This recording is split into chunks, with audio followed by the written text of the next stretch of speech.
शुभ सकाळ. आता पोचलो आपण रत्नागिरी स्टेशन. नाश्ता पाणी करायचं आहे, तोपर्यंत नाश्ता पाणी या लोकांना काही देणार नाहीये आम्ही.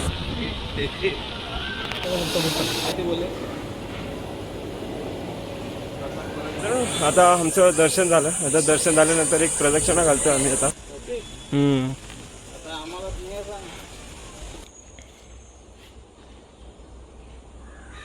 बघू शकता प्रसाद तुम्ही. आमचा मित्र गोळा खातोय. तो बघा एवढा गोळा खाल्ला ना की शर्टावरती पण सगळा सांडला नाही त्यांनी. पैसे दिले का तिकीट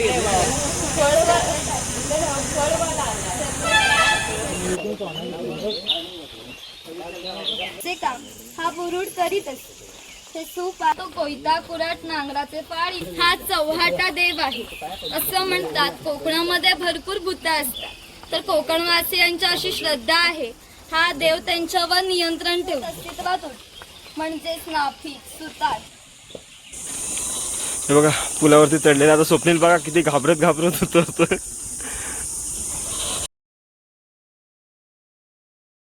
नमस्कार मित्रांनो, शुभ सकाळ. आता पोचलो आपण रत्नागिरी स्टेशनला. रत्नागिरी स्टेशनवरून आता आपण चाललेलो आहे गणपतीपुळेला.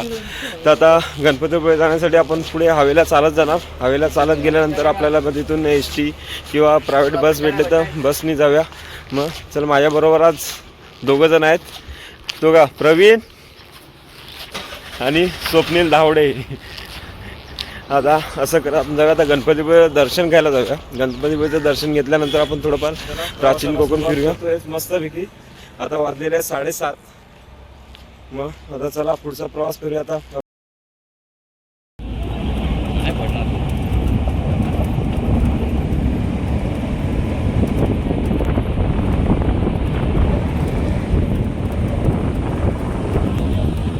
मित्रांनो अप्रतिम असं मंदिर आहे इथे.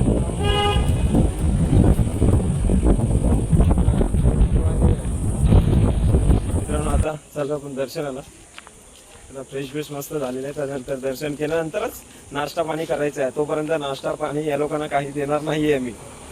ओके, या लोकांना स्वप्नीला तर भूक लागलेली आहे, पण त्याला बोललो आधी देवदर्शन करूया नंतर नाश्ता पाणी करायचं आहे. मग चला आता देवदर्शन करूया. तिकडे जाण्याचा मार्ग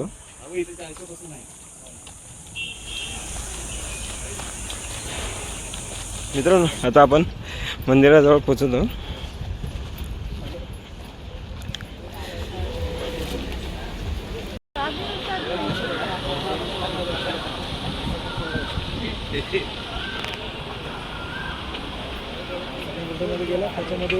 मित्रांनो आता मंदिराजवळ पोहोचलेलो, मेन गेटवरती पोहोचलेलो आहे आणि आता एंट्री मारतोय मित्रांनो दर्शन. चला आता फटाफट आपण दर्शन करायला जाऊया.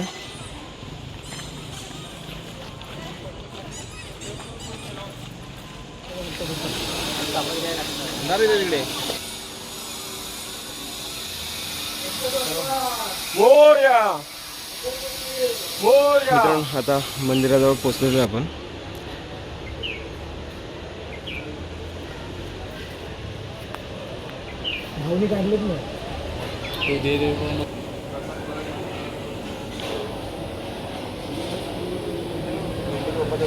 गणपती बाप्पा मोरया. समोर समुद्राच्या लाटा आणि लगेच गणपती बाप्पांचं दर्शन. अप्रतिम असा नजारा असतो इथे.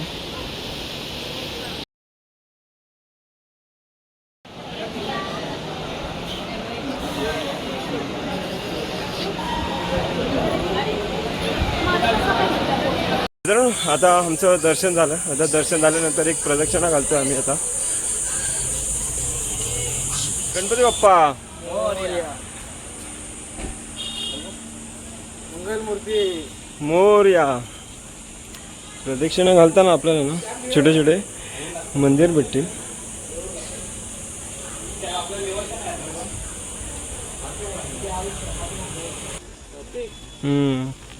प्रदक्षिणा घालताना आपल्याला हे तिसरं मंदिर भेटलेलं आहे.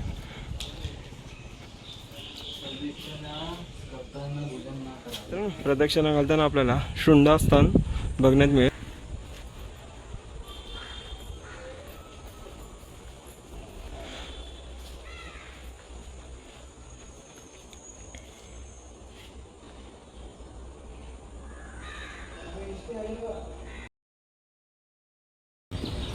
मित्रांनो, प्रदक्षिणा घालताना हा दिसणारा अप्रतिम असा नजारा बघू शकता. एक नंबर असा नजारा आहे.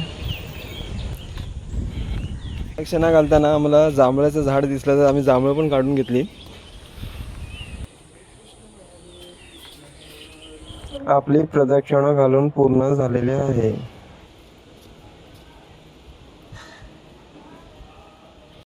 आता महाप्रसादाची लाईन लावलेली आहे. आता महाप्रसाद चालू झालेला आहे. मला महाप्रसाद करायला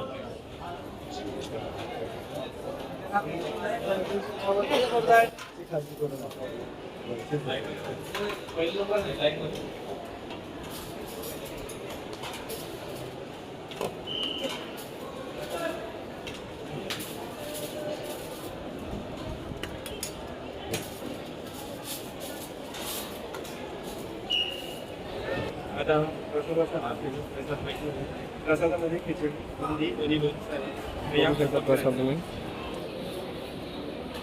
आमचा मित्र गोळा खातोय. तो बघा एवढा गोळा खाल्ला ना की शर्टावरती पण सगळा सांडला नाही त्यानं. मजा घेतोय गोळ्याची. समोर बीचवरती बसून एकदम मस्त गोळ्याचा आनंद घेतोय स्वप्नील. आणि आम्ही 2 राईड्स मारून झालेलो आहेत गाड्यांवरती. आणि आता चाललेलो आहे प्राचीन कोकणला. मग चला तर जाऊया मित्रांनो. आता आपण पोचलेलो प्राचीन कोकण बघायला सांगणे. मग चला जाऊया आतमध्ये आता.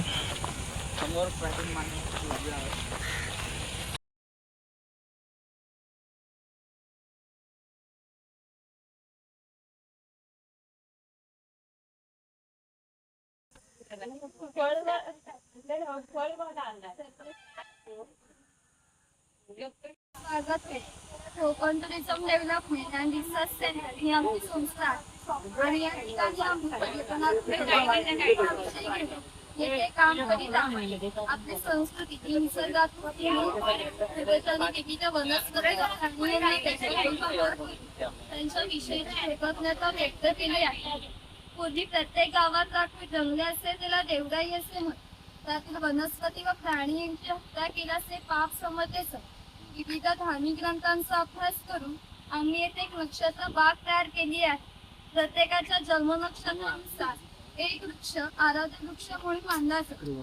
त्याची पूजा केल्यास व्यक्तीला आरोग्य बाहेर नक्षत्र बागचा बोर्ड लावला आहे. तुम्ही विजिट करताना पाहू शकता. बांधलेला आहे. याला कोकणी भाषेत पार असे म्हणतात. हा पार सुमारे 400 वर्षांपूर्वी बांधला गेला. तेव्हा येथे पिंपळाचे रोप लावण्यात आले. म्हणजेच हा पिंपळ सुद्धा 400 वर्षांपूर्वीचा जुना आहे. कवी माधव यांनी 100 वर्षांपूर्वी लिहिला. चिपळूण येथे झालेल्या पहिल्या कोकण मराठी साहित्य संमेलनामध्ये या कवितेला कोकणाची प्रातिनिधिक कविता म्हणून स्वीकारण्यात आली. या कवितेमध्ये कवीने कोकणच्या निसर्ग सौंदर्याचे सुंदर वर्णन केले आहे. या कवितेमध्ये नंदनवन हा शब्द आला आहे. नंदनवन या शब्दाचा अर्थ आहे स्वर्गातील इंद्राची बाग. ती जितकी सुंदर आहे तितकेच आपले कोकणही सुंदर आहे. मानतात गुहेच्या पलीकडे आहे 500 वर्षांपूर्वीचा भूतकाळ. इथून पुढे पाहणार आहोत 500 वर्षांपूर्वीची कोकणी माणसे कशी राहत होती. त्यांच्या समाज रचना, ग्रामरचना, खाद्य संस्कृती, परंपरा कशा होत्या.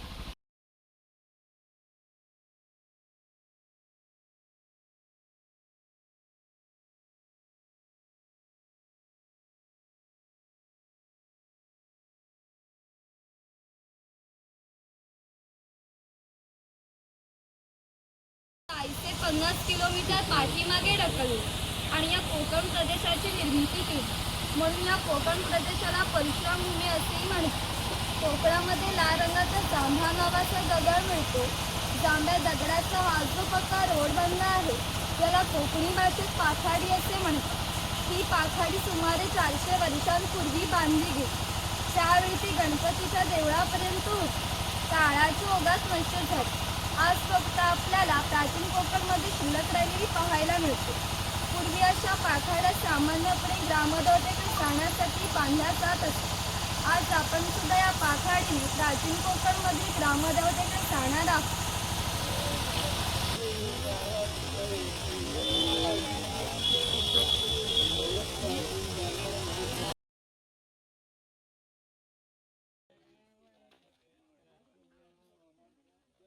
गावातील गावकरी येथे एकत्र येत असत. गावातील दोन व्यक्तींची भांडणी झाली तर सगळा गाव एकत्र येऊन गाव प्रमुख त्यांच्यासमोर मैदान करीत असते. तसेच गावातील सार्वजनिक कामे जसे की पाखाड्या बांधणे, लाकडी साखव बांधणे अशी कामे कधी आणि कुणी करायची या विषयीचे निर्णय गावकरी येथे बसूनच घेतात. आणखीन एक महत्वाचं वैशिष्ट्य म्हणजे जगभर अशी प्रथा आहे की प्रत्येक जाती धर्माचे लोक आपापल्या देवाकडे जातात आणि देवाचे दर्शन घेतात. आम्ही कोकणी माणसं सुद्धा वर्षभर देवळात जातो आणि देवाचे दर्शन घेतो.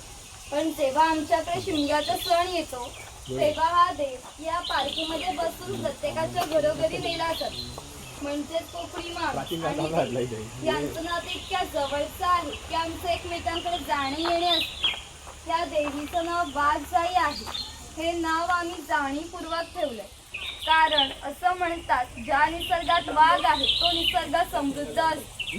500 वर्षांपूर्वीचा निसर्ग सुद्धा असाच समृद्ध होता. त्याला आमच्या भावविश्वामध्ये दैवताचे स्थान आहे. आम्ही कोकणी माणसे वड पिंपळ सापनाक यांची पूजा करतो. म्हणजेच आम्ही निसर्गपूजक माणसे आहोत. म्हणून आम्ही आमच्या देवीचं नाव प्रत्यक्ष निसर्गाशी संबंधित असं ठेवलंय वाघजाई. ही आमची काही पारंपरिक वाद्य आहेत. लाकडी रोल आहेत, मातीचे ताशे आहेत. त्यांचा खालील भाग मातीपासून बनवला. हे ताशे 110 वर्षांपूर्वीचे जुने आहेत. जर वाजवणारे कसबी असतील तर यांचा आवाज 2 ते 3 किलोमीटर पर्यंत सहज जात असतो.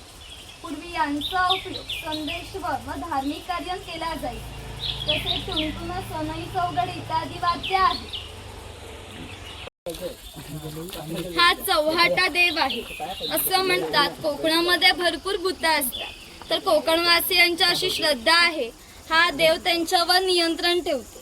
म्हणून याला शिमग्याच्या वेळी गाराणे घातले जाते. तसेच पशुबळी सुद्धा दिले जाते. इकडे विरगळ दाखवले आहे वीर लोकांचे प्रतीक चिन्ह. कोळी समाजाची लोक समुद्राच्या इतक्या जवळ राहतात की समुद्राच्या भोवतीचे पाणी त्यांच्या घराला लागून एवढी छोटी होडी घेऊन हे लोक 8 ते 10 तास खोलवर समुद्रामध्ये मासेमारी करतात. ती कोकणामध्ये 12 बोलतेदार पद्धत अस्तित्वात होती. म्हणजेच नाफिक, सुतार, चर्मकार, कासा हे लोकांच्या घरोघरी जाऊन सेवा पुरवतात. त्या बदल्यात त्यांना पैसे नव्हे तर केवळ धान्य मिळत असते. म्हणजे एका नाभिकाला कुटुंबातील पुरुषाच्या घरी जाऊन केसदाढी करण्यासाठी वर्षभरासाठी 4 पाहिजे. म्हणजे आताचे 8 किलो धान्य मिळत असते. एवढ्या अल्प मोबदल्यात हे लोक समाजाची सेवा करीत असतात. आमच्या नाभिकाविषयी आणखी थोडं मजेशीर वर्णन आमच्या लोकसाहित्यामध्ये आढळतं. असं म्हणतात गावातील प्रत्येक गोष्ट ही नाभिकाला माहीत असते आणि नाभिकाला माहीत असलेली गोष्ट गावभर होती.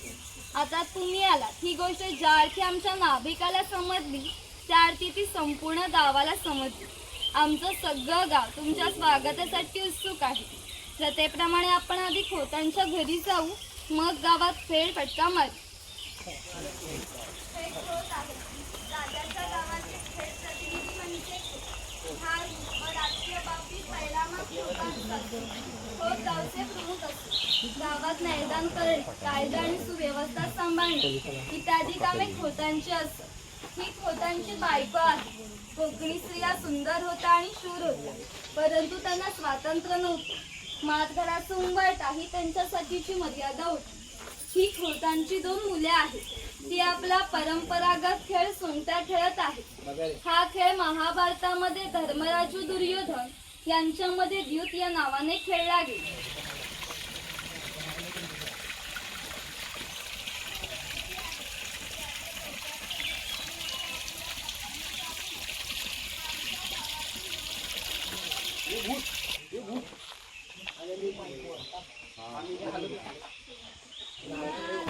मातीची मडकी तयार करणे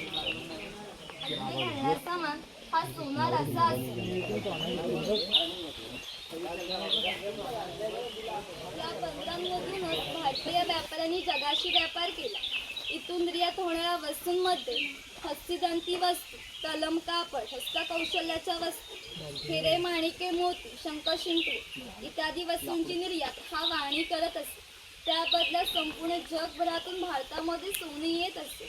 म्हणजेच भारताने जे सुवर्णयुग अनुभवले त्याचे प्रवेशद्वार कोकणची लाकडावरील कोरीव काम हे जग प्रसिद्ध आहे. त्यांच्या काही हस्तकौशल्याच्या वस्तू तुम्हाला आमच्या हस्तकला समन्वय केंद्रामध्ये पाहावयास मिळतील.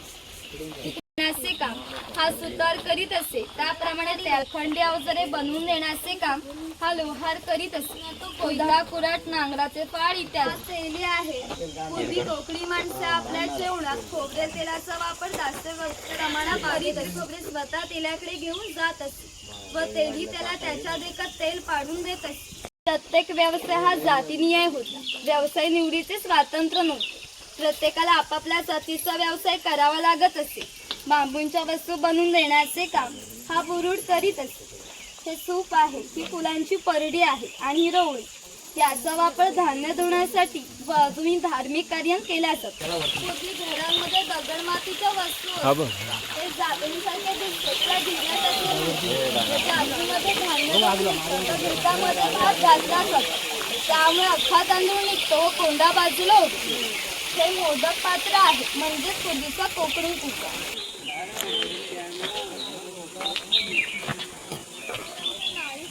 बागा उन्हाळी भाषेतील होत असते. ग्रामदेवतेनंतर पाणवठा हे एकमेव ठिकाण असे आहे त्या ठिकाणी संपूर्ण गाव एकत्र येते. गावातील मुले मासेमारी बंगोळीसाठी तर स्त्रिया पाणी भरण्यासाठी किंवा कपडे धुण्यासाठी तसेच गुराखांसारखे व्यवसायिक गुरांना पाणी पाजण्यासाठी या ठिकाणी येते. म्हणजे ग्रामीण जीवनाचं मध्यवर्ती केंद्र हा आमचा पाणवठा आहे.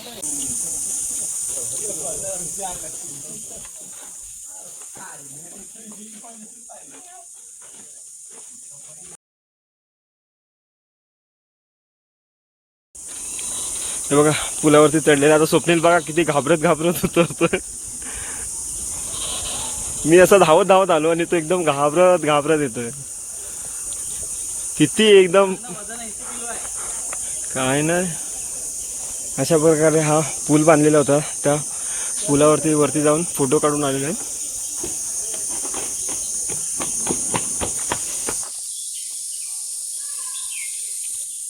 तर आपला प्राचीन कोकण आता फिरून झालेला आहे आणि आता आपण चाललेलो आहोत परतीच्या प्रवासाला.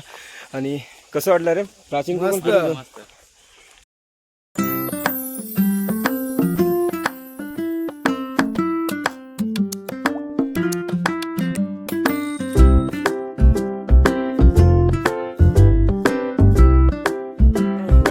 आपण आता संध्याकाळी आलेलो आहे कोकण रेल्वे स्टेशनला, म्हणजे रत्नागिरी रेल्वे स्टेशनला आलेलो आहे. मग आता आपण इथून जाणार ट्रेन पकडणार आहोत. आपली 6:30ची ट्रेन आहे. ट्रेन पकडून जाणार आपण मग छत्रपती शिवाजी महाराज टर्मिनसला. गणपतीपुळ्याला फिरायला भरपूर मजा आली. हे गणपतीपुळ्याला फिरायला मजा आली की नाही? हे बघा यांनी पार्सल घेतले आहेत बघा आंब्याचे. दोघांनी पण घेतलं पार्सल. माझी पण पार्सल त्या बॅगेमध्ये ठेवलेले आहे. असं फिरून झालेलं आहे. आणि व्हिडिओ कशी वाटली ते कमेंटमध्ये नक्की सांगा. आणि जर व्हिडिओ आवडले असेल तर लाईक शेअर कमेंट नक्की करा. आणि भेटूया आपण पुढच्या व्हिडिओमध्ये. Bye bye.